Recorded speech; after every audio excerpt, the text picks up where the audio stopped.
ကြည့်ရအောင်မှာဒီကုန်ဒီထဲမှာကြည့်ရအောင်မှာပထမဆုံးအနေနဲ့ဘာလဲဆိုတော့အခါကျတော့ key press နဲ့ key chain နဲ့ key app နဲ့ကိုကြည့်အောင်မှာ key chain နဲ့ key app ကိုကြည့် key chain ကိုမကြည့်ခင်မှာ comment တွေကိုအရင်ဖြုတ်လိုက်ပါပြီ comment တွေအရင်ဖြုတ်လိုက်ပါပြီ run ကြည့်ပါပြီဘယ်ကောင်းအရင်တက်လဲဆိုတာကြည့်ပါမယ် enter ပို့လိုက်ပါပြီ key down အရင်အလုပ်လုပ်ပါတယ်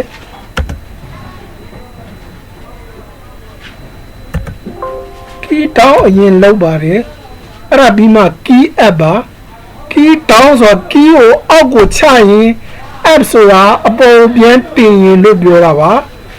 အဲ့ဒါပြီးလို့ရှိရင်ဆရာတို့ဘာလုပ်မလဲဆိုရဲအခါကျတော့ key up နဲ့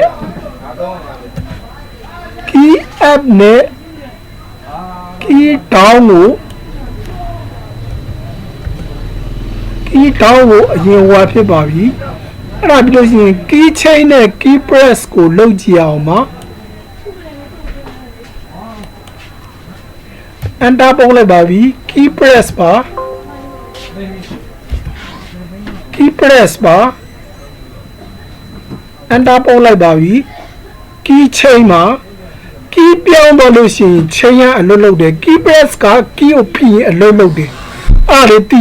စေချင်တာပါဘယ်ကောင်းအရင်လုံးလို့လဲဆိုသိစေချင်လို့ပါဒါလေးပြောချင်တာပါဟုတ်လား